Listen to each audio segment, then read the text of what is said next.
Teori-teori belajar matematika pada pembelajaran matematika di SD. Kelompok 10 pengolahan data. Afifah Rizky Raudatul Soleka, Cynthia Febriani Putri, Tasya Aulia, Sri Handayani. Teori belajar menurut Brunner. Menurut Brunner ada 3 tahapan anak belajar matematika, yaitu berturut-turut tahap enaktif, ikonik, dan simbolik. Pertama, tahap enaktif adalah tahapan belajar di mana siswa diberi kesempatan dalam memanipulasi objek konkret secara langsung. Kedua, tahap ikonik adalah tahapan belajar di mana siswa memanipulasi objek konkret ke dalam bentuk gambar. Ketiga, tahap simbolik adalah tahap belajar di mana siswa memanipulasi gambar pada tahapan sebelumnya ke dalam simbol-simbol matematika.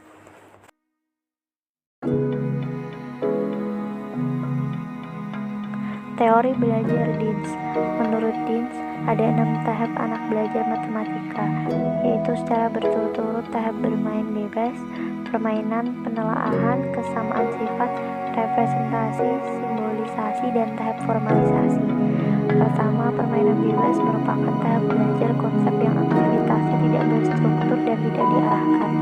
Kedua, permainan dengan melalui permainan siswa diajak untuk mulai mengenal dan memikirkan bagaimana struktur matematika itu. Ketiga, untuk melatih dalam mencari kesatuan sifat-sifat ini, guru perlu mengarahkan mereka dengan menstansikan kesamaan struktur dari bentuk permainan lain. Keempat, representasi adalah tahap pengambilan sifat dari beberapa situasi yang sejenis. Kelima, simbolisasi. Pada tahap ini, siswa perlu merumuskan dengan kata-kata yang sesuai dan simbol-simbol matemais untuk mendeskripsikan representasi konsepnya. Keenam, formalisasi merupakan tahap belajar konsep yang terakhir. Teori belajar Van Hill. Menurut Van Hill ada 5 tahapan anak belajar geometri, yaitu tahapan pengenalan, analisis, pengurutan, deduksi, dan akurasi. Pengertian tahapan pengenalan pada tingkat ini, siswa memandang sesuatu bangun geometri sebagai suatu keseluruhan atau holistik.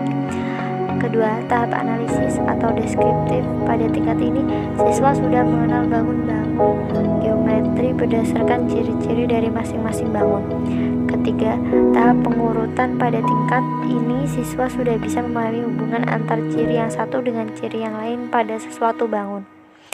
Keempat, tahap deduksi. Pada tingkat ini, siswa sudah dapat mengambil kesimpulan secara deduktif, yakni menarik kesimpulan dari hal-hal yang bersifat khusus.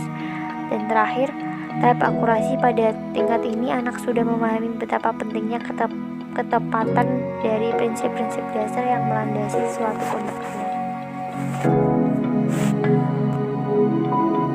Teori belajar Brownell dan Van Eegen. Menurut teori makna dari Brownell dan Van Eegen menyatakan bahwa pada situasi pembelajaran yang bermakna, teori bermakna mengatakan bahwa pada situasi bermakna selalu terdapat 3 unsur. 3 unsur tersebut yaitu: pertama, ada suatu kejadian atau event, benda atau objek, dan tindakan atau action. Kedua, adanya simbol atau lambang notasi gambar yang digunakan sebagai pernyataan yang mewakili unsur pertama di atas. Ketiga, adanya individu yang menafsir simbol-simbol dan mengacu kepada unsur pertama di atas.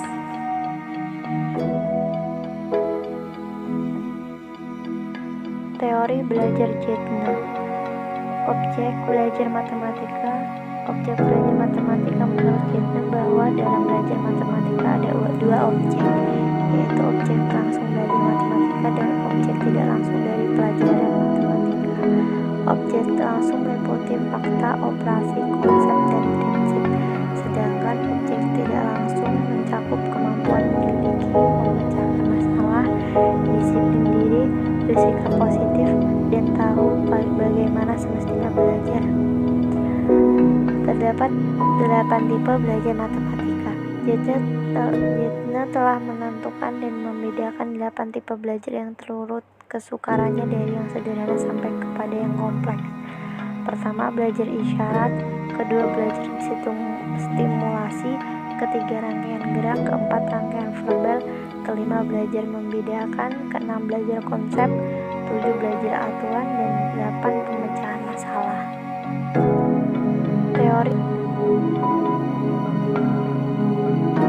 Teori Piaget. Teori perkembangan kognitif Piaget adalah salah satu teori yang menjelaskan bagaimana anak beradaptasi dan menginterpretasikan dengan objek dan kejadian-kejadian sekitarnya. Piaget membagikan skema yang digunakan anak untuk memahami dunianya melalui 4 periode utama yang berkorelasi dengan dan semakin tinggi seiring bertambahnya usia.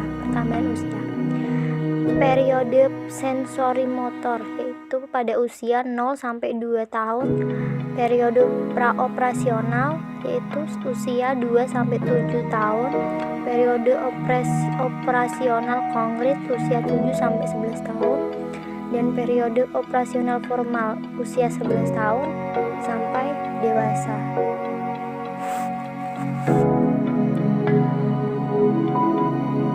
Teori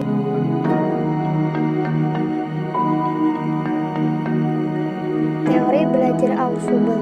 Teori Ausubel terfokus pada belajar verbal, yaitu fokus pada sifat makna. Ausubel juga percaya bahwa pemahaman konsep, prinsip, dan ide-ide dicapai melalui penalaran deduktif. Teori belajar bermakna David Ausubel dipengaruhi ajaran Jean Piaget. Mirip dengan ide-ide Piaget tentang skema konseptual, Ausubel menghubungkan dengan penjelasannya tentang bagaimana orang memperoleh pengetahuan.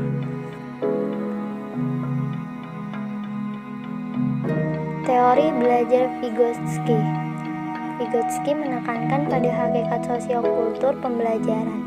Teori Vygotsky menawarkan suatu potret perkembangan manusia sebagai sesuatu yang tidak terpisahkan dari kegiatan-kegiatan sosial dan budaya. Vygotsky menekankan bagaimana proses-proses perkembangan mental seperti ingatan, perhatian, dan penalaran melibatkan dalam pembelajaran menggunakan temuan-temuan masyarakat seperti bahasa, sistem matematika, dan alat-alat pengamatan. Teori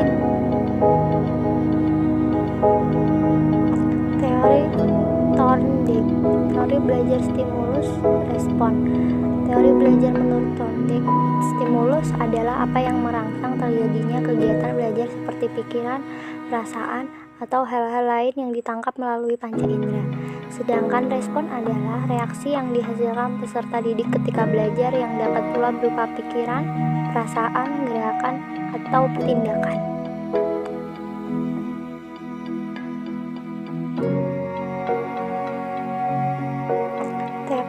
Cukup sekian teori-teori matematika yang sudah dipaparkan. Terima kasih.